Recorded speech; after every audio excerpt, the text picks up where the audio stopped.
ఈరోజు ఈ కార్యక్రమానికి విచ్చేసిన పెద్దలందరికీ, ముఖ్యంగా వేదిక మీద ఆసీనులైన శ్యామ్ ప్రసాద్ గారు, జస్టిస్ నరసింహారెడ్డి గారు, హనుమాన్ చౌదరి గారు, వేదిక ముందున్న ఎంతో మంది పెద్దలు,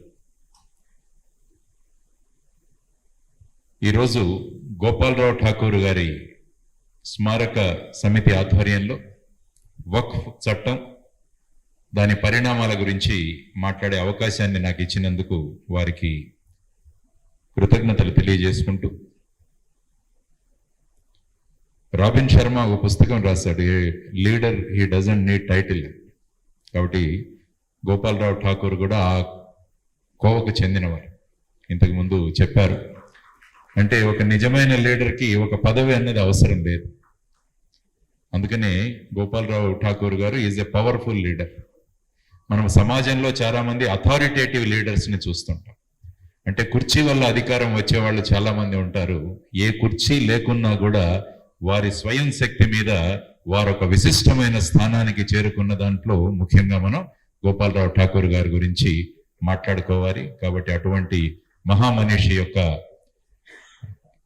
స్మారక సమితి వారు చేస్తున్న కార్యక్రమాలను అభినందిస్తూ, వక్ఫ్ చట్టం గురించి అనేక మంది చాలా మంది చదివాం. అనేక విషయాలు పేపర్లోనూ టీవీ మాధ్యమాల్లో కూడా వచ్చాయి. కాబట్టి నాకు తెలిసిన కొన్ని విషయాలు, ఈ వక్ఫ్ అన్నది ఎలా మొదలైంది, ఆ తర్వాత భారతదేశంలోకి ఎలా వచ్చింది, ఆ తర్వాత ప్రస్తుత పరిస్థితి ఏ విధంగా ఉంది, ఈ చట్టం తీసుకురావడం వల్ల ఏ విధమైన మార్పులు రాబోతున్నాయి, రేపు ఈ చట్టానికి ఏదన్నా సుప్రీంకోర్టులో మళ్ళా దీనికి ఛాలెంజ్ ఉంటుందా అన్న కొన్ని విషయాలు మీ ముందు ఉంచే ప్రయత్నం నేను చేస్తాను. వక్ఫ్ అన్న పదం అరబిక్ శబ్దమైన వఖాఫ్ అన్న పదం నుంచి రావడం జరిగింది. మొదట అరబ్ దేశాల నుంచి వచ్చింది. ఆ తర్వాత ఎవరైనా తనకున్న ఆస్తిని కానీ ప్రాపర్టీని కానీ సమాజానికి తర్వాత ఆ కార్యక్రమాలకి వినియోగించడానికి ఎవరైనా దాన్ని చారిటీగా ఇవ్వచ్చు. దాన్ని వక్ఫ్ ప్రాపర్టీ అంటారు. జనరల్గా అప్పుడు ఆ కాలంలో మస్జిదులకు, తర్వాత మదర్సాలకు, తర్వాత గ్రేవ్ యార్డ్స్ శ్మశాన భూములకు, తర్వాత సంక్షేమానికి వీటికి ఉపయోగించేవారు. తర్వాత ఈ వక్ఫ్ ప్రాపర్టీని ఎప్పుడు కూడా అమ్మే ప్రసక్తి లేదు, సేల్ అన్నది ఉండదు. అంటే ఏమవుతుందంటే ఎవరైతే వ్యక్తి వక్ఫ్ ఇవ్వాలనుకుంటాడో అతన్ని వాకిఫ్ అంటారు. వాకిఫ్ అన్న వ్యక్తి తనకున్న ప్రాపర్టీని వక్ఫ్కి ఇస్తాడు. అంటే వాళ్ళ భాషలో ఏమవుతుందంటే ఎప్పుడైతే ఇది జరిగిందో అది అల్లా పేరు మీద వెళుతుంది, కాబట్టి దాన్ని మళ్ళా రివర్స్ చేయలేము అన్నది వారు ప్రధానంగా చెప్పింది. ఈ వక్ఫ్ ప్రాపర్టీని చూసుకోవడానికి ముతవల్లి అని ఒక అతన్ని అపాయింట్ చేస్తారు. ముతవల్లి, కాబట్టి ముతవల్లి చాలా మంది కనిపిస్తుంటారు మనకు వక్ఫ్ ప్రాపర్టీ. సో ఈ విధంగా మొదలైంది వక్ఫ్. ఆ తర్వాత మీరు చూసుకుంటే ఖురాన్లో ఒకటి రాయబడి జరిగింది, and in there wealth there is a due share for the beggar and the deprived.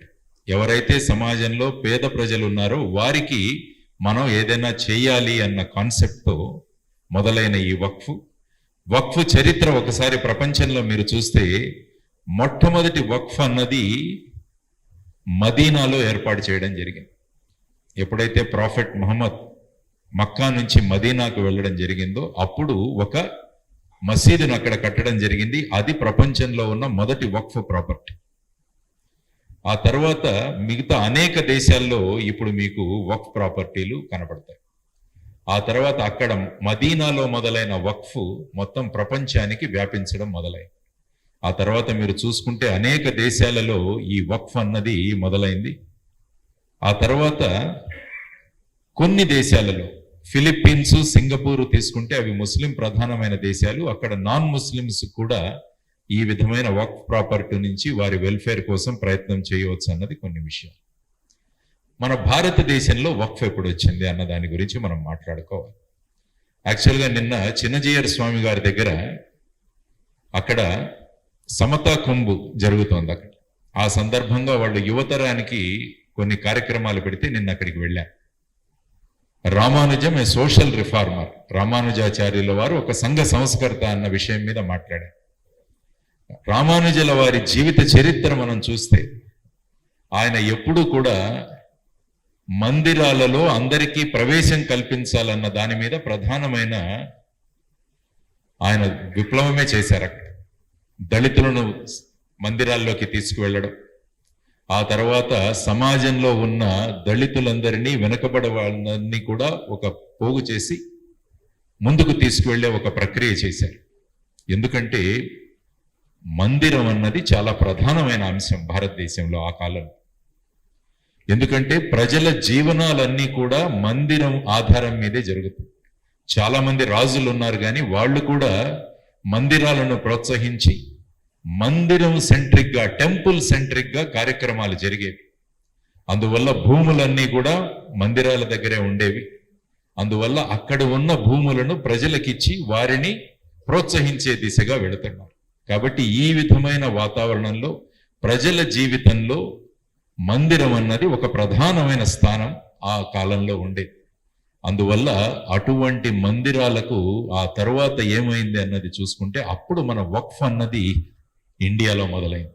ఎప్పుడైతే ముస్లిం దండయాత్రలు ఇక్కడ జరిగాయో, వాళ్ళ రాజులు ఇక్కడికి రావడం మొదలు పెట్టారో, అప్పుడు వక్ఫ్ అన్నది భారతదేశంలో కూడా మొదలైంది. మీరు చూస్తే చరిత్రలో 12వ శతాబ్దంలో మొట్టమొదటి వక్ఫ్ అన్నది ఘోరీ 2 గ్రామాలను జామా మస్జిద్ ముల్తాన్ అనే ప్రాంతంలో ఆయన ఇవ్వడం జరిగింది. ఇది భారతదేశంలో ఏర్పడిన మొట్టమొదటి వక్ఫ్ ప్రాపర్టీ మహమ్మద్ ఘోరీ. ఆ తర్వాత అల్లావుద్దీన్ ఖిల్జీ, ఆ తర్వాత ఫిరోజ్ షా తుగ్లక్, వీరు ఈ వక్ఫ్ని చాలా పెంచారు భారతదేశంలో మీరు చూసుకుంటే. ఆ తర్వాత హాస్పిటల్స్, ఎడ్యుకేషన్, వాటర్ రిజర్వాయర్స్ ఇటువంటి వాటికి కూడా కొద్దిగా ఉపయోగించారు. ఆ తర్వాత అక్బర్ 1556 నుంచి 1605 వరకు వక్ఫ్ని ప్రమోట్ చేశారు.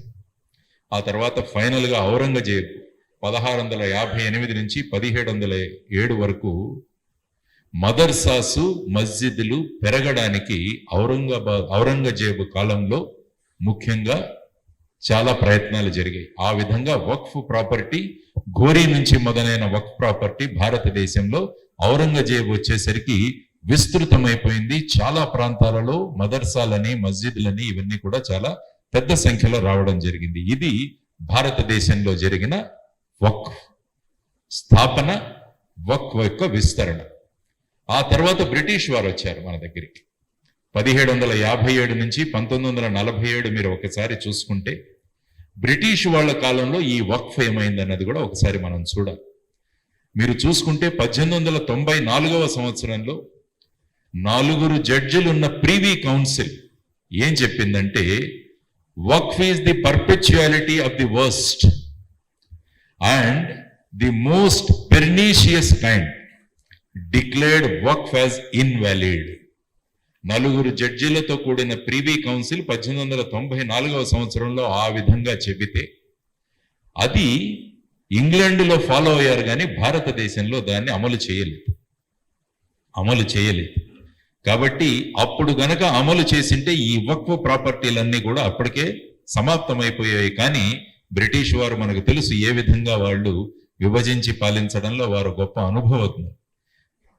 బ్రిటన్లో ఒప్పుకున్నారు, కానీ భారతదేశంలో ఒప్పుకోలేదు దానికి తోడు వాళ్ళు 1913వ సంవత్సరంలో ముసల్మాన్ వక్ఫ్ వ్యాలిడేటింగ్ యాక్ట్ అన్నది ఒకటి తీసుకొచ్చారు.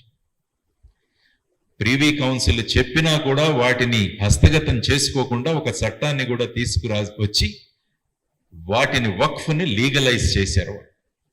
ఆ తరువాత 1923వ సంవత్సరంలో ది ముసల్మాన్ వక్ఫ్ యాక్ట్ అని తీసుకొచ్చి ముతవల్లి అన్న వాళ్ళు ఈ వక్ఫ్ ప్రాపర్టీని మెయింటైన్ చేయాలని చెప్పి ఇంకో చట్టం తీసుకొచ్చారు. ఇప్పుడు మన వక్ఫ్ అమెండ్మెంట్ బిల్లుతో పాటు ఈ ముసల్మాన్ వక్ఫ్ యాక్ట్ 1923ని కూడా దాన్ని సమాప్తం చేయడానికి కూడా మన బిల్లు పార్లమెంట్ లో ప్రవేశపెట్టడం జరిగింది. 2 బిల్లులు. ఒకటి వచ్చేసి వక్ఫ్ అమెండ్మెంట్ బిల్లు 2024, ఇంకొకటి వచ్చేసి the Mussalman waqf act repeal bill అన్నది కూడా 2 ఉన్నాయి. కాబట్టి ఈ విధంగా బ్రిటిష్ వారి కాలంలో మనకు ఈ విధమైన వక్ఫ్ పరిస్థితి ఉంది. ఆ తర్వాత భారతదేశానికి స్వాతంత్రం రావడం, 1950 సంవత్సరంలో మనం రాజ్యాంగాన్ని ఇంప్లిమెంట్ చేయడం, ఒక రిపబ్లిక్ గా మారడం, మరి రాజ్యాంగంలో ఎటువంటి ప్రొవిజన్స్ ఉన్నాయన్నది కూడా మనకు తెలియాలి. అంటే మైనారిటీలకు వీరికి ఏ విధమైన ఆర్టికల్స్ ఉన్నాయంటే అందులో 4 ఉన్నాయి. ఒకటి ఆర్టికల్ 25, 26, 29, 30. అంటే రేపు చర్చ ఏం జరుగుతుందంటే ఈ బిల్లు పాస్ అయిన తరువాత, ఒక చట్టంగా మారిన తరువాత కొంతమంది మళ్ళా సుప్రీంకోర్టుకు ఈ చట్టాన్ని తీసుకువెళ్ళి ఈ చట్టం ఈ 4 రాజ్యాంగంలో ఉన్న నిబంధనలు ఆర్టికల్స్ ఏవైతే ఉన్నాయో వాటికి వ్యతిరేకంగా ఉంది కాబట్టి ఈ చట్టాన్ని మీరు తీసివేయండి, ఇది చెల్లదు అన్న ప్రయత్నాలు కూడా జరుగుతున్నాయి. కాబట్టి మనకు ఈ 4 ఆర్టికల్స్ ఏవైతే ఉన్నాయో మీరు చూసుకుంటే, freedom of conscience and freedom of profession. Article 26 తీసుకుంటే freedom to manage religious affairs. Article 29 protection of interest of minority to protect their language, script and culture. Final గా ఆర్టికల్ 30లో right of minorities to establish and administer educational institutions. కాబట్టి మేము వక్ఫ్ భూమిలో మేము ఒక మదర్సా తెరిచాం, వక్ఫ్ భూమిలో మేము ఒక కాలేజీ పెట్టాం. మరి ఆర్టికల్ 30 ప్రకారం మాకు ఈ విధమైన హక్కు ఉంది. మరి ఇప్పుడు గనక ఈ చట్టాన్ని మీరు మారిస్తే ఏమవుతుంది అన్న భావాలు, విధానాలు కూడా తీసుకొచ్చే అవకాశం ఉంటుంది. సో ఈ విధమైన పార్శ్వభూమి మనకు తెలిసి ఉండాలని చెప్పేసి దీన్ని మీకు పరిచయం చేసి, ఇంతకుముందే నరసింహారెడ్డి గారు చెప్పినట్టు భారతదేశంలో 1954వ సంవత్సరంలో ఈ వక్ఫ్ చట్టాన్ని తీసుకురావడం జరిగింది. అంటే ఈ వక్ఫ్ చట్టంలో అక్కడ ఏం చేశారంటే సెంట్రల్ వక్ఫ్ బోర్డు, స్టేట్ వక్ఫ్ బోర్డు అని వాళ్ళు 2 వక్ఫ్ బోర్డులు పెట్టారు. ఆ కాలంలో చూస్తే వక్ఫ్ బోర్డులో నాన్ ముస్లిమ్స్ కూడా ఉండవచ్చని ఆ టైంలో నిర్ణయం తీసుకున్నారు. 1954వ చట్టం మీరు ఒకసారి చూస్తే అప్పుడు నాన్ ముస్లిమ్స్ కూడా వక్ఫ్ బోర్డులో మెంబర్స్ గా ఉండవచ్చు అన్నది. ఆ తర్వాత అది 95లో అది మారింది. సో ఈ విధంగా వచ్చిన చట్టం, ఆ తర్వాత ముతవల్లీలు, రిజిస్ట్రేషన్ ఆఫ్ వక్ఫ్ ప్రాపర్టీస్, ఆ తర్వాత డిస్ప్యూట్ ఏదైనా వస్తే వక్ఫ్ బోర్డ్స్ ద్వారా, ఆ తర్వాత సివిల్ కోర్ట్స్ ద్వారా వాటిని మీరు పరిష్కరించుకోవచ్చు అని చెప్పింది.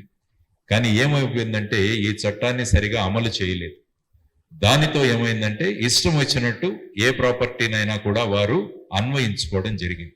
సో ఈ విధంగా 1954వ చట్టం, ఆ తర్వాత 1984లో కొద్దిగా దానికి అమెండ్మెంట్స్ తీసుకొచ్చారు. అమెండ్మెంట్స్ కూడా ఏం తెచ్చారంటే వక్ఫ్ బోర్డులని బలోపేతం చేశారు. ఆ తర్వాత సెంట్రల్ వక్ఫ్ కౌన్సిల్ అని ఒక నేషనల్ లెవెల్లో ఒక మానిటరింగ్ సంస్థను ఏర్పాటు చేశారు. తర్వాత వక్ఫ్ బోర్డులకి చర్యలు తీసుకునేటట్టు కూడా చేశారు. కానీ చాలా రాష్ట్రాలు ఈ ప్రొవిజన్స్ ఏవైతే ఉన్నాయో వాటిని సరిగా ఇంప్లిమెంట్ చేయలేదు. విపరీతమైన ఎన్క్రోచ్మెంట్స్ కూడా జరిగాయి ఆ సమయంలో. ఆ తర్వాత ముస్లిం కమ్యూనిటీ కూడా ఈ వక్ఫ్ అమెండ్మెంట్ యాక్ట్కి విరుద్ధంగా వెళ్ళారు. ఎందుకంటే వక్ఫ్ కమిషనర్కి ఇచ్చిన పవర్లు, దానివల్ల ఏమైందంటే ముస్లిం సమాజం నుంచి వచ్చిన ప్రొటెస్ట్ వల్ల ఈ చట్టాలు సరిగా అమలు అవ్వలేదు. సో ఈ విధంగా 1954వ చట్టం, ఆ తర్వాత 84లో వచ్చిన అమెండ్మెంట్స్, ఆ తర్వాత ప్రధానమైనది మనం చూడాల్సింది ఈ 1995లో వచ్చిన చట్టం. ఇంతకుముందు వారు చెప్పారు ఏ బ్యాక్గ్రౌండ్ లో ఈ చట్టం తీసుకురాబడింది, ఏ బ్యాక్గ్రౌండ్ లో ఈ చట్టం యొక్క సవరణ జరిగింది అని చెప్పారు. 1992వ సంవత్సరంలో జరిగిన సంఘటనలు, ఆ తరువాత ఆ సమాజంలో మొదలైన అసంతృప్తి, వీటన్నిటికీ కూడా ఎక్కడో ఒక చోట ఒక సాఫ్ట్ కార్నర్ తో ముందుకు వెళుతున్నామన్న ధోరణిలో ఈ 1995లో ఈ వక్ఫ్ చట్టం తీసుకురావడం జరిగింది. దాంట్లో సెంట్రల్ వక్ఫ్ కౌన్సిల్ 1964లో పెట్టింది, దానికి యూనియన్ మినిస్టర్ని చైర్మన్ గా చేశారు. తర్వాత వక్ఫ్ ట్రిబ్యునల్స్ ని తీసుకొచ్చారు. అంటే ఇంతకు ముందు 1954లో సివిల్ కోర్టులకు మీరు వెళ్ళొచ్చు, కానీ కోర్టు యొక్క ప్రమేయం పక్కకు తిప్పించి దాంట్లో ట్రిబ్యునల్స్ అన్నవి తీసుకురావడం జరిగింది. The board members were mandatory to be from Muslim community. అది ఈ చట్టంలో మార్పు తీసుకురావడం జరిగింది.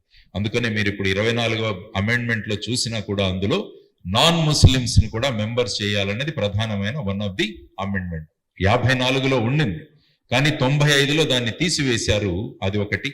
తర్వాత రకరకాలుగా వాటిలో మార్పులు జరిగాయి. తర్వాత ఒక ఫుల్ టైం ముస్లిం చీఫ్ ఎగ్జిక్యూటివ్ ఆఫీసర్ని ఏర్పాటు చేయడం జరిగింది. అంటే 1995లో ఏ విధంగా అపీజ్మెంట్ పాలసీలో వచ్చిందో ఆ విధంగా ఒక ముస్లిం చీఫ్ ఎగ్జిక్యూటివ్ ఆఫీసర్ని తీసుకురావడం జరిగింది. తర్వాత వక్ఫ్ ట్రిబ్యునల్స్ అన్నవి ఆల్మోస్ట్ సివిల్ కోర్ట్స్ లాగా వారికి అధికారాలు ఇవ్వడం జరిగింది. ఆ తర్వాత properties donated by non Muslims for certain Waqf purposes fall under Waqf legislation. అంటే ఎవరైనా నాన్ ముస్లిం ఎవరైనా ఇచ్చినా కూడా దానిని కూడా వక్ఫ్ పరిధిలోకి తీసుకురావడం జరిగింది. ఆ తర్వాత ప్రధానమైనవి మాట్లాడతాను నేను. తర్వాత ఎవాక్యూ ప్రాపర్టీస్ అని కొన్ని ఉంటాయి. మీకు ఇది కూడా ఒక విషయం. ఎవాక్యూ ప్రాపర్టీస్, ఇందులో అడ్వకేట్స్ మీ అందరికీ తెలిసి ఉంటుంది. అంటే ఎవరైతే భారతదేశాన్ని వదిలి వెళ్ళిపోయారో వాళ్ళ ప్రాపర్టీస్ ఇక్కడ ఉంటాయి.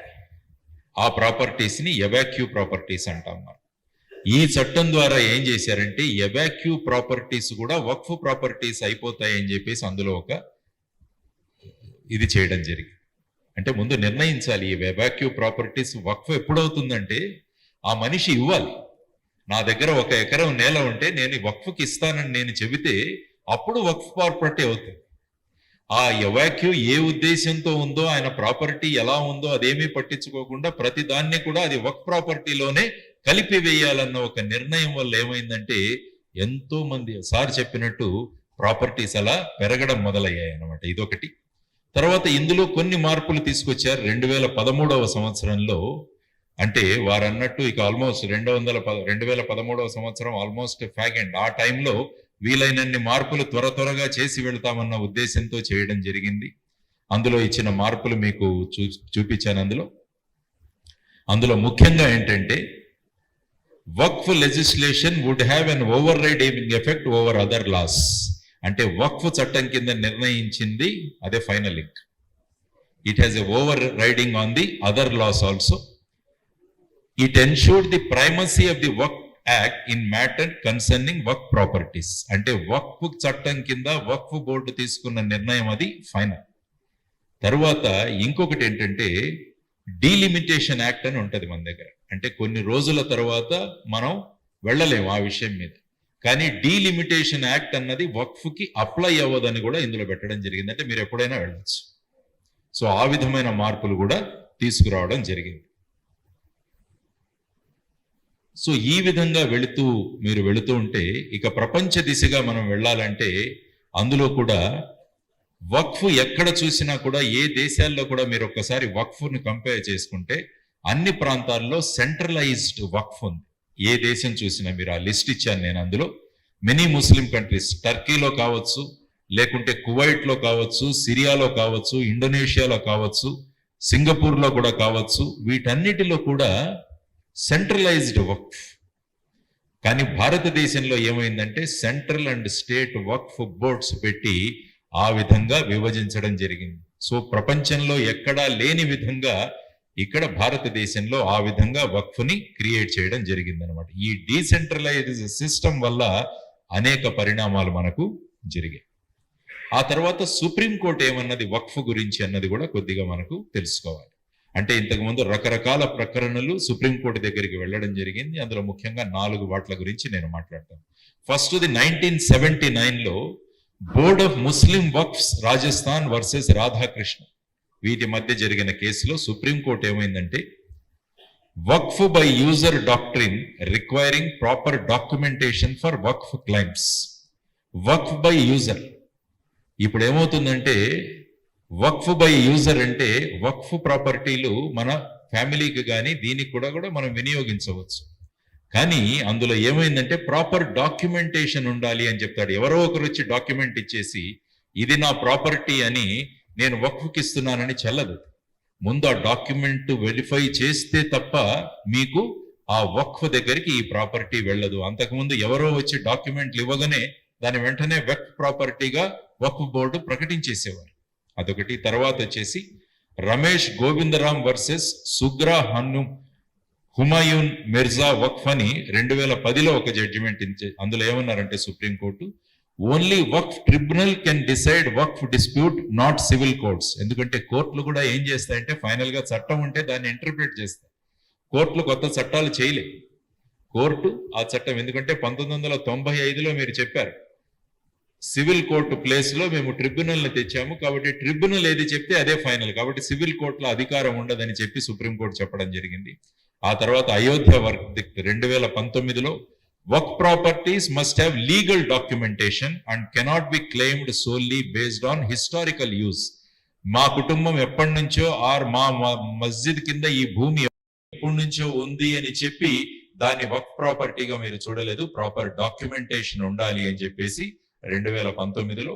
ఆ తర్వాత ఫైనల్ గా 2021లో స్టేట్ గవర్నమెంట్ కర్ణాటకలో to protect work lands from illegal encroachments, చాలా చోట్ల ఏమైందంటే స్టేట్ గవర్నమెంట్స్ లో వర్క్ ల్యాండ్స్ అన్ని కూడా ఎన్క్రోచ్ అయిపోయాయి. కాబట్టి ఈ వర్క్ బోర్డు వాళ్ళు కళ్ళు మూసుకోవడం వల్ల అనేక ప్రాపర్టీస్ అవి ఎన్క్రోచ్ అయిపోయాయి. కాబట్టి సుప్రీం కోర్టు డైరెక్ట్ చేసింది కర్ణాటక గవర్నమెంట్ కి ఈ ఎన్క్రోచ్మెంట్స్ ఆపండి అని చెప్పేసి. కాబట్టి ఈ విధంగా సుప్రీం కోర్టు ముందు ఒక 4 సందర్భాలలో ఇంపార్టెంట్ అయినవి. కాబట్టి మరి ఇప్పుడు ఈ చట్టాన్ని తీసుకురావడానికి ప్రధానమైన కారణం ఏంటి అన్నది చూడవచ్చు. ఎందుకంటే మనం 95లో ఉన్న చట్టం సరిగా లేదు, దాన్ని మార్చాల్సిన అవసరం ఉందని చెప్పి ఇప్పుడు మనం అమెండ్మెంట్ తెస్తున్నాం. కాబట్టి మేజర్ ఇష్యూస్ ఏంటి అని మీరు పరిశీలిస్తే, limited diversity in constitution of work board and central work council. ఎందుకంటే అక్కడ ఒకే మతానికి చెందిన వాళ్ళు ఉండడం వల్ల ఆ పరిణామాలు వేరుగా ఉంటున్నాయి. కాబట్టి ఇది వన్ ఆఫ్ ది ఫ్యాక్టర్స్. తర్వాత ముతవల్లీస్ ఎవరైతే ఉన్నారో వాళ్ళు ప్రాపర్ అకౌంట్స్ ఏవి మెయింటైన్ చేయకపోవడం వల్ల ఇది కూడా పెద్ద విఘాతానికి దారి తీస్తుంది. కాబట్టి అదొకటి. తర్వాత issues of removal of encroachment, registration and declaration of title of work properties. ఇది కూడా పెద్ద సమస్య. టైటిల్స్ ఉండవు, ఏమీ ఉండవు, అయినా కూడా ఆ భూమి మా దగ్గర ఉందన్నది ఒకటి జరుగుతోంది. అదొక ప్రధానమైన కారణం. Sweeping powers to Waqf boards for claiming properties resulting in disputes and litigation. అంటే వక్ఫ్ బోర్డ్ వచ్చేసి ఇది మా ప్రాపర్టీ అంటే అది ప్రాపర్టీ. సో ఈ విధంగా ఈ అంధా కానూన్ అంట. కాబట్టి ఆ విధంగా జరగడం తప్పు, అదొక point. Non applicability of limitation act resulting in creating disharmony among communities. Limitation act ఉంటే ఏమవుతుందంటే ఒక కాలానికి మీరు ఆ కాలం తర్వాత మీరు దానికి అప్లై చేసుకోలేదు. కానీ ఈ లిమిటేషన్ యాక్ట్ అన్నది తీసేయడం వల్ల ఎప్పుడో వచ్చి ఎప్పుడో ఉన్న ప్రాపర్టీని మా ప్రాపర్టీ అని క్లెయిమ్ చేసేది, అది కూడా పెద్ద issue. Law and negligible income from work properties. ఇంత వర్క్ ప్రాపర్టీస్ ఉంటే ఇన్కమ్ ఏమీ లేదు అందులోంచి. కాబట్టి దీన్ని రెగ్యులేట్ చేయాలి అన్నది ఒకటి ప్రధానమైన అంశం. తర్వాత మెయిన్ గా irrevocability of work properties. The principle of once a waqf always waqf అన్నది ఒక title. Once a waqf always waqf అన్నది ఈ 95 యాక్ట్ ప్రధానంగా చెబుతుంది. అంటే డిస్ప్యూట్స్ మొదలయ్యాయి, క్లెయిమ్స్ మొదలయ్యాయి. అందువల్ల మీరు బేట్ ద్వారకా తీసుకున్నా కూడా, ఇప్పుడు నేను తర్వాత 4 ఇంపార్టెంట్ దీనికి వస్తాను భారతదేశం. అందులో బేట్ ద్వారకలో కూడా 2 ఐలాండ్స్ ఏవైతే ఉన్నాయో, ద్వీపాలు ఏవైతే ఉన్నాయో అది కూడా వక్ఫ్ మా ప్రాపర్టీ అంటారు. ఆ జడ్జి గారు అన్నారు బేట్ ద్వారకలో ఉన్నవి మీకు ఎలా చెందుతాయి అని ఆయన మాట్లాడారు.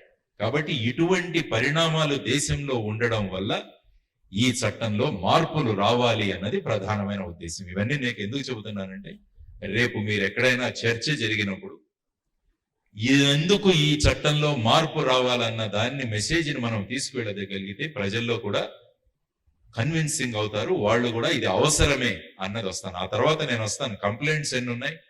యాక్చువల్ గా వక్ఫ్ బోర్డు మీద మాక్సిమం కంప్లైంట్స్ ముస్లిం కమ్యూనిటీ నుంచే వచ్చాయి. అది కూడా స్టాటిస్టిక్స్ చెప్తాను మీకు. సో ఈ విధమైన పరిస్థితులలో ఈ చట్టాన్ని మార్పు చేయాలి అన్నది వచ్చింది. తర్వాత ఇంకొకటి లిటిగేషన్ అండ్ మిస్మేనేజ్మెంట్.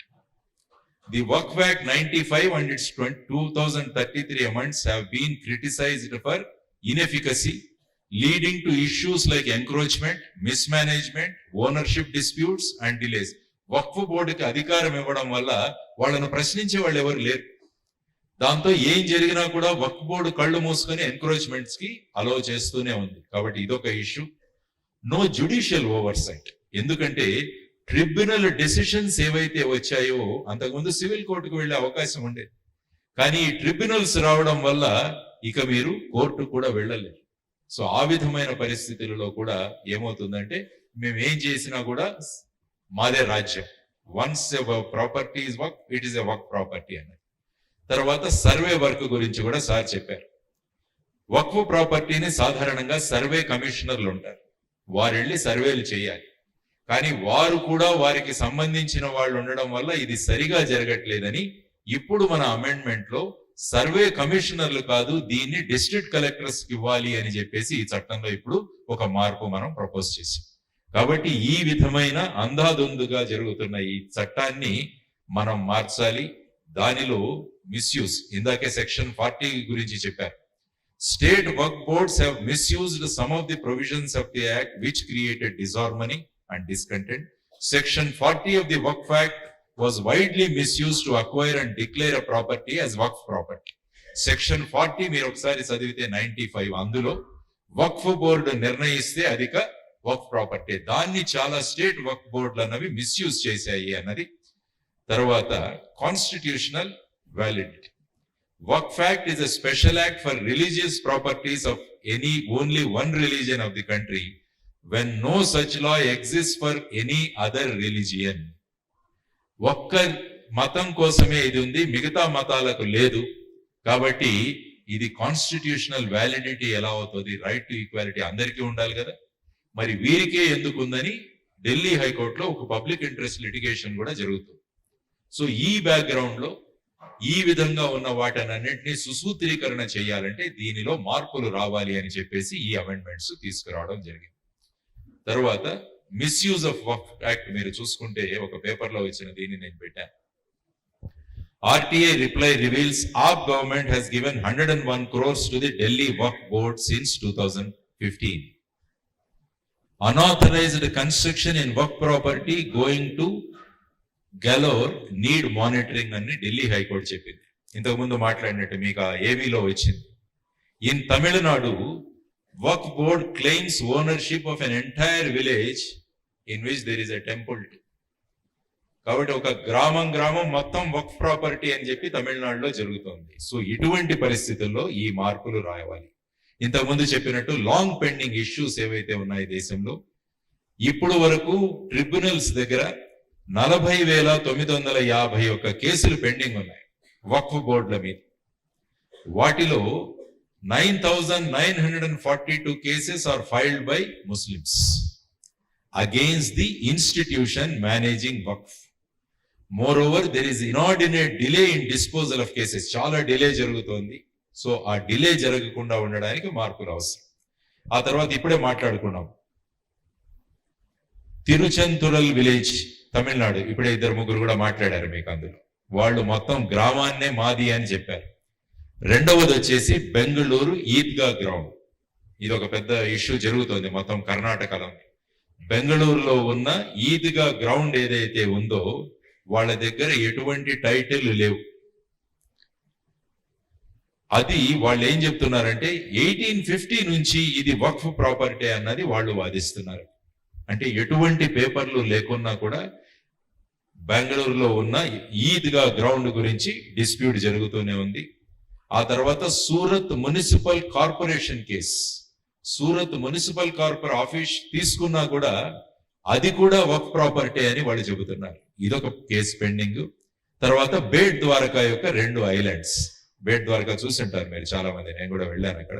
2 ద్వీపాలు కూడా వక్ఫ్ బోర్డే అంటున్నారు. వక్ఫ్ board had written in an application to Gujarat High Court staking claim on the ownership of 2 lands in Bet Dwarka in Devabhumi Dwarka. A perplexed High Court judge refused to hear the application and asked the board to revise its petition, wondering how can Waqf stake a claim on island in Krishnanagari. కృష్ణనగరిలో ఉన్న దాన్ని మీరు ఎలా claim చేస్తారని ఆ judge అడిగారు. మీరు మార్చండి దీన్ని అని కూడా చెప్పారు. తర్వాత ఫైనల్ గా సూరత్ లో ఉన్న ఒక శివశక్తి సొసైటీ దాంట్లో కూడా ఉన్న కేసు. ఇందులో కూడా మీరు చూసుకుంటే ఒక వ్యక్తి తనకున్న ప్రాపర్టీని వక్ఫ్కి ఇచ్చాడు. అంటే ఒక అపార్ట్మెంట్స్, ఆ అపార్ట్మెంట్ లో ఏం చేశారంటే వాళ్ళు నమాజ్ చదవడం మొదలు పెట్టారు అక్కడి నుంచి. మరి వాళ్ళు గొడవ పెడుతున్నారు, నేనేదో సమాజానికి ఉపయోగపడాలని ఇస్తే ఈ అపార్ట్మెంట్ లో కూర్చొని దాన్ని ఒక మస్జిద్గా మీరు మార్చేస్తే మరి ఏమవుతుంది అని చెప్పి ఇదొక కేసు కూడా నడుస్తుంది. కాబట్టి these are the long pending cases in different courts pertaining to waqf. ఇప్పుడు ఎన్ని ప్రాపర్టీస్ ను వక్ఫ్ బోర్డు కంట్రోల్ చేస్తున్నది ఒక ఐడియా. సార్ ఇప్పుడే చెప్పారు నరసింహారెడ్డి గారు. వక్ఫ్ బోర్డు దగ్గర సుమారుగా 8.7 lakh ఇమూవబుల్ ప్రాపర్టీస్ ఉన్నాయి. 8.7 lakh immovable properties spanning 9.4 lakh acres. మొత్తం భారతదేశంలో 9,40,000 ఎకరాలు, వాటి మొత్తం విలువ సుమారుగా 1,20,000 కోట్లు ఉంటుంది. ఇది టోటల్ భారతదేశంలో ఉన్న waqf property. India has the largest waqf holding in the entire world. ఇది కూడా మనం తెలుసుకోవాలి. భారతదేశంలో ఉన్నంత వక్ఫ్ ప్రాపర్టీ ప్రపంచంలో ఎక్కడా లేదు. వక్ఫ్ board is the largest land owner in India after defense and the Indian Railways. మన రక్షణ శాఖ తర్వాత చేసి రైల్వే శాఖ తర్వాత మాక్సిమం ప్రాపర్టీస్ ఎవరి దగ్గర ఉన్నాయంటే వక్ఫ్ బోర్డుల దగ్గర ఉన్నాయి. తర్వాత సుమారుగా 16,713 మూవబుల్ ప్రాపర్టీస్ వక్ఫ్ బోర్డు దగ్గర ఉన్నాయి. ఇది వక్ఫ్ దగ్గర ఉన్న properties, movable and immovable properties. సరే, వక్ఫ్ ఎస్టేట్ రిజిస్టర్డ్ వక్ఫ్ బోర్డు వైజ్ ఎక్కడెక్కడ ఉన్నాయన్నది కూడా ఈ చార్ట్ లో మీరు చూడవచ్చు. ఉత్తరప్రదేశ్ లో చూసుకుంటే సుమారుగా 1,24,735 వక్ఫ్ ఎస్టేట్స్ ఉన్నాయి. మాక్సిమం ఉత్తరప్రదేశ్ చూసుకుంటే మీరు. అందులో మిగతా రాష్ట్రాలు కూడా చూడవచ్చు. అందులో తెలంగాణలో ఉన్నాయి, తర్వాత కర్ణాటకలో ఉన్నాయి, గుజరాత్లో కూడా ఉన్నాయి. ఆ తర్వాత మీరు చూసుకుంటే ఇందులో ఇమూవబుల్ ప్రాపర్టీస్ రిజిస్టర్డ్ వక్ఫ్ బోర్డ్ వైడ్ ఇక్కడ కూడా చూస్తే సుమారుగా మీకు యూపీలో 2 లక్షల 3 లక్షల పైన ఉన్నాయి. సో ఈ విధంగా వక్ఫ్ ప్రాపర్టీస్ అన్నవి డిస్ట్రిబ్యూట్ అయినాయి అన్నది మనం గమనించాల్సిన అంశం. మూవబుల్ ప్రాపర్టీ రిజిస్టర్డ్ వక్ఫ్ బోర్డ్ వైజ్ మూవబుల్ ప్రాపర్టీ అవన్నీ నేను ఇంతకుముందు చూపించింది ఇమూవబుల్. మూవబుల్ చూస్తే తమిళనాడులో ఎక్కువగా ఉన్నాయి, 8,605 మూవబుల్ ప్రాపర్టీస్ అక్కడ. ఆ తర్వాత మీరు చూసుకుంటే గుజరాత్లో ఉన్నాయి, తర్వాత కర్ణాటకలో ఉన్నాయి. మధ్యలో 2006వ సంవత్సరంలో సచార్ కమిటీ అని ఒకటి ఏర్పాటు చేయడం జరిగింది.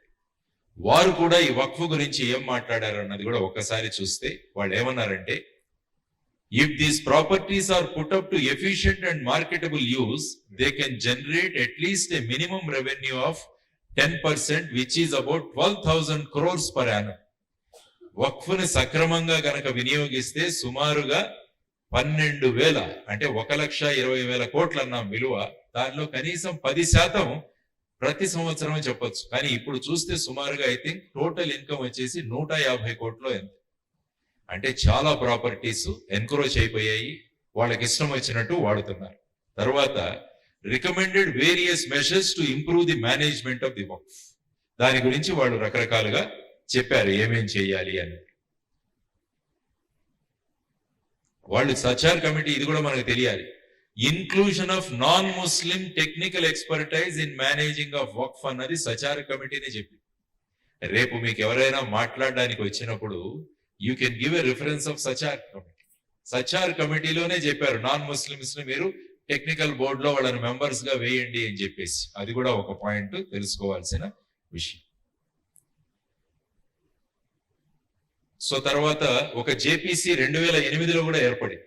ఇప్పుడు మనం జేపీసీ అనుకుంటున్నాం, అదేవిధంగా 2008లో కూడా ఒక జేపీసీ ఉండింది. వారు కూడా కొన్ని చెప్పారు, వక్ఫ్ బోర్డుని రీవ్యాంప్ చేయాలి, సీనియర్ లెవెల్ ఆఫీసర్ని సిఇఓగా పెట్టాలి, అనాథరైజ్డ్ అలినేషన్ జరిగినప్పుడు చర్చ జరగాలి, స్ట్రింజెంట్ పనిష్మెంట్ ముతవల్లీస్, ఎవరైతే ముతవల్లి సరిగా పని చేయట్లేదో వాళ్ళ మీద యాక్షన్ చేయాలి. ఇవన్నీ కూడా అందులో చెప్పడం జరిగింది. సో ఆ తర్వాత ఇప్పుడు మన అమెండ్మెంట్ బిల్లో ముఖ్యంగా ఉన్న విషయాలు కొన్ని మాట్లాడుకుందాం. మొదటిది వచ్చేసి రీనేమింగ్ ది వక్ఫ్ యాక్ట్. వక్ఫ్ చట్టాన్ని పేరు మార్చడం జరుగుతుంది. ఇప్పుడు ఏం పెట్టారంటే దాన్ని unified Waqf management empowerment efficiency and development act 1995 అని మారుస్తుంది. అంటే ఈ చట్టాన్ని మొత్తంగా కొట్టేయట్లేదు, ఈ చట్టంలో తగిన మార్పులు తీసుకువచ్చి ఈ వక్ఫ్ ప్రాపర్టీలు సరిగా మేనేజ్ అయ్యేటట్టు, దాని నుంచి ప్రభుత్వానికి రిటర్న్స్ వచ్చేటట్టు, దాన్ని సక్రమమైన ఉపయోగానికి ఉపయోగించడానికి ఈ చట్టం ఇది చాలా మందిలో ఒక డౌట్ ఉంది, ఈ చట్టాన్ని మొత్తాన్ని రిపీల్ చేసేస్తున్నారని. అది కాదు, ఈ చట్టాన్ని మార్చి దాన్ని ప్రజలకు ఉపయోగపడేగా చేస్తున్నారు. తర్వాత ఫార్మేషన్ ఆఫ్ వక్ఫ్ లో కూడా వాళ్ళు కొన్ని మార్పులు తీసుకొస్తున్నారు. తర్వాత government property as a Waqf. The bill states that any government property identified as waqf will cease to be so. The collector of the area will determine the ownership in case of uncertainty. ఇప్పుడు ఏంటంటే government property ఏదైనా కూడా వక్ఫ్ అని ప్రకటించి చేస్తున్నారు. కానీ ఈ చట్టంలో ఏ మార్పు తీసుకొస్తున్నారంటే కలెక్టర్ ఆ అన్ని పేపర్లు చూసి ఆ తర్వాత నిర్ధారిస్తే తప్ప అది వక్ఫ్ అవ్వదు, లేకుంటే that becomes a government property. ఇదొక మార్పు అందులో పెట్టడం జరిగింది. Power to determine the property as a Waqf. The act empowers the Waqf board to enquire and determine if a property is Waqf. The bill removes this provision. ఈ provision తీసేస్తుంది. అంటే వక్ఫ్ board నిర్ణయించదు అది వక్ఫ్ property అని. Collector of A district will decide whether it is a Waqf property or not. దీనికి ప్రధానంగా విరోధం జరుగుతుంది ప్రతి చోట చూసినా కూడా. తర్వాత సర్వే ఆఫ్ వక్ఫ్. ఇంతకు ముందు సర్వే కమిషనర్లు చేసేవారు, ఇప్పుడు దాన్ని ఏం చేస్తారంటే that should done by the revenue department under the collector. So ఇదొక ప్రధానమైన మార్పు.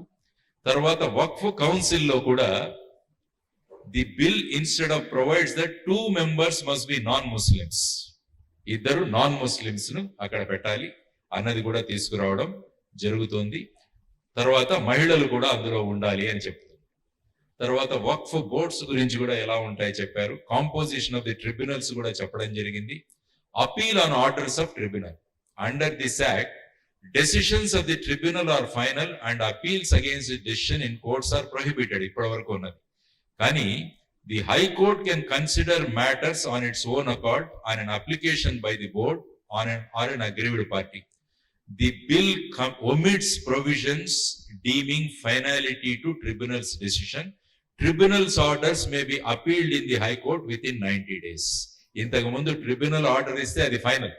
కానీ ఇప్పుడు ఈ చట్టంలో 90 రోజుల లోపల ఈ ట్రిబ్యునల్ ఆర్డర్ మీద మనం హైకోర్టుకు వెళ్ళవచ్చు అన్నది కూడా that is one of the things. తర్వాత powers of the central government.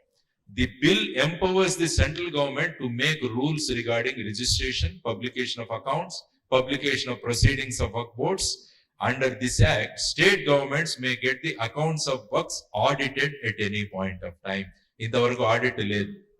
కానీ ఈ సవరణ వల్ల వక్ఫ్ బోర్డు యొక్క ఆస్తులు కూడా లేకుంటే వాళ్ళ అకౌంట్స్ కూడా ఆడిట్ చేయవచ్చు అన్నది. అంటే అందులో జరిగిన అవకతవకలన్నీ కూడా జరగకుండా ఉండడానికి ఇందులో చెప్పిపోయింది. తర్వాత waqf boards for Bohra and Aga Khanis, ఇది కూడా ప్రపోజ్ చేశారు. The act allows establishing separate waqf boards for Sunni and Shia sect if Shia waqf constitute more than 15% of all waqf properties or waqf income in the state. The bill also allows separate waqf boards for Aga Khanis and Bohra sects also. కాబట్టి ఇప్పుడు ఎలాగైతే ఒకరి చేతిలోనే అంతా ఉండకుండా ఆ properties యొక్క composition ను బట్టి ఆ విధంగా మార్చే ప్రొవిజన్స్ కూడా ఇందులో పెట్టడం జరిగింది. సో ఇది వచ్చిన తర్వాత ఏ విధమైన ప్రతిక్రియలు వ్యక్తమయ్యాయి అనేది కూడా మనం చూడవచ్చు. This bill is unconstitutional. Withdraw the Waqf bill. Dayanidhi calls Waqf bill land grabbing exercise. So ఇది రకరకాల పొలిటికల్ పార్టీల వాళ్ళు ఈ సవరణలు చేసిన వాళ్ళ నినాదాలు. So this is what Kiran Rijiju garu చెప్తారు. Bill removes powers of waqf board. Yes, waqf board కాదు, అందులో non Muslims and women also on the board అని వారు చెప్పడం జరిగింది.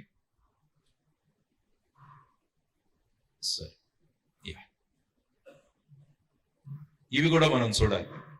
ఇతను member of All India Muslim personal law board. ఆయన ఏమంటారంటే the amendment is part of the process that keeps on happening from time to time. Amends have been made in the Waqf at earlier also. It should be taken care of that the dignity of the work should not be harmed. It is the need of the hour to do amendment and there should be no politics over it.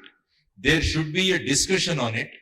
What did Asaduddin Owaisi or other opposition leaders say when amendments were made during the previous governments?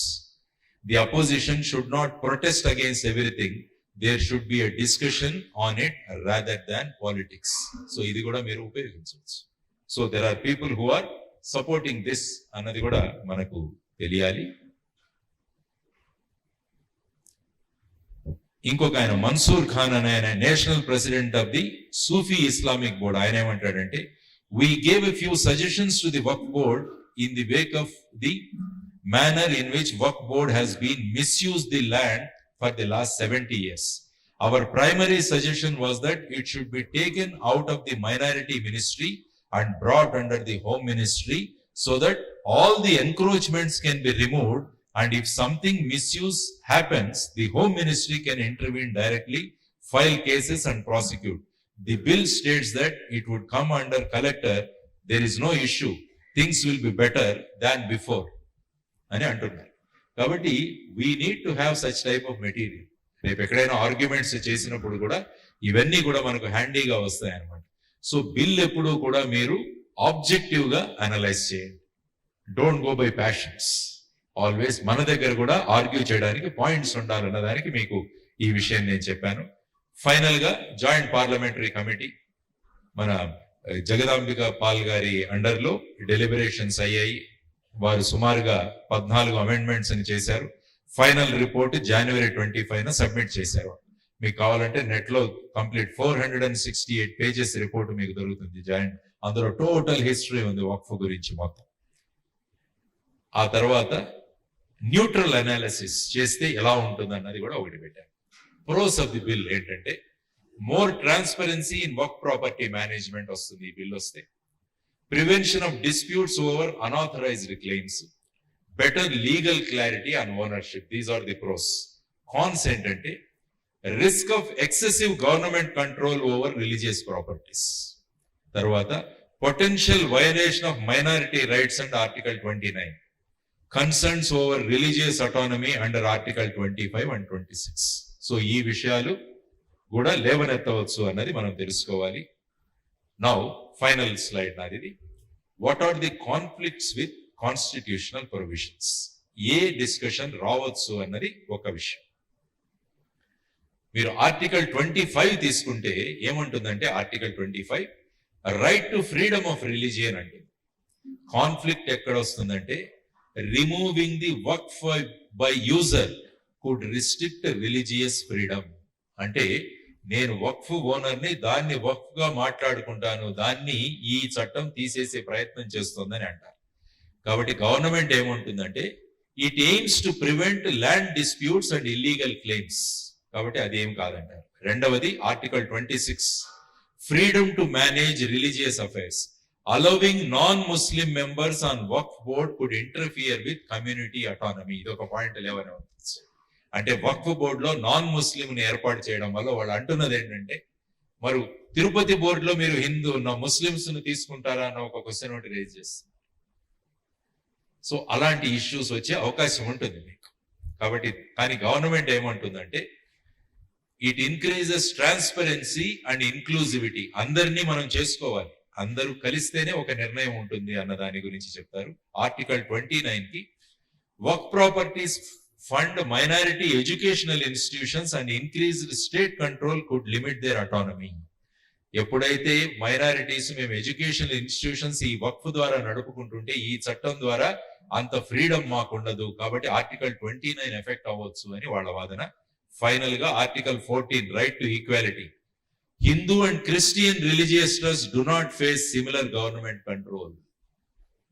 Christian, Hindu వాటికి ఇంత government control లేదు, మరి మా మీద ఎంత control తెస్తున్నారో ఇది against article 30 అని వాదనలు అవ్వచ్చు. గవర్నమెంట్ ఏమంటుందంటే, వర్క్ properties involve public interest and require oversight. కాబట్టి ఇవన్నీ కూడా పబ్లిక్ కి చెందినవి, కాబట్టి కొంత ఓవర్ సైట్ అవ్వాలి, ఎవరో ఒకరు మానిటర్ చేయాలి. కాబట్టి ఈ విధంగా కాన్స్టిట్యూషనల్ ప్రొవిజన్స్ తో ఎక్కడ కాన్ఫ్లిక్ట్ రావచ్చు అన్నది కూడా మనకు తెలిసి ఉంటే, దాన్ని బట్టి రేపు సుప్రీంకోర్టులో కానీ ఎక్కడైనా వచ్చినప్పుడు దాన్ని ఏ విధంగా వాదనలు వినిపించాలన్నది కూడా సంసిద్ధతను మనం వ్యక్తం చేయవచ్చు. కాబట్టి ఫైనల్ గా కన్క్లూషన్ ఏంటంటే, the Waqf amendment bill 2024 proposes significant governance reforms. The JPC has recommended modification, but concerns over constitutional validity and religious autonomy remain. Balancing transparency with community rights is the biggest challenge.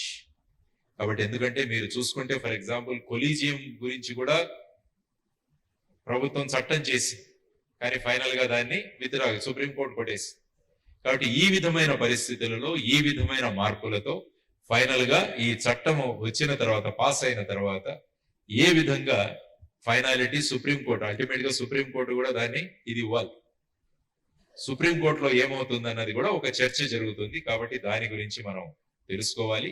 కాబట్టి so thank you very much, ధన్యవాదాలు. చాలా విషయాలు ఉన్నాయి కానీ క్లుప్తంగా మీకు చెప్పాను. కావాలంటే ఈ పవర్ పాయింట్ ప్రెజెంటేషన్ కూడా నేను మీకు ఇస్తాను. కాబట్టి మీరు సర్క్యులేట్ చేసుకోవచ్చు గ్రూప్ లో, సో దట్ మీరు చూసే అవకాశం కూడా ఉంటుంది. ధన్యవాదాలు. Thank you.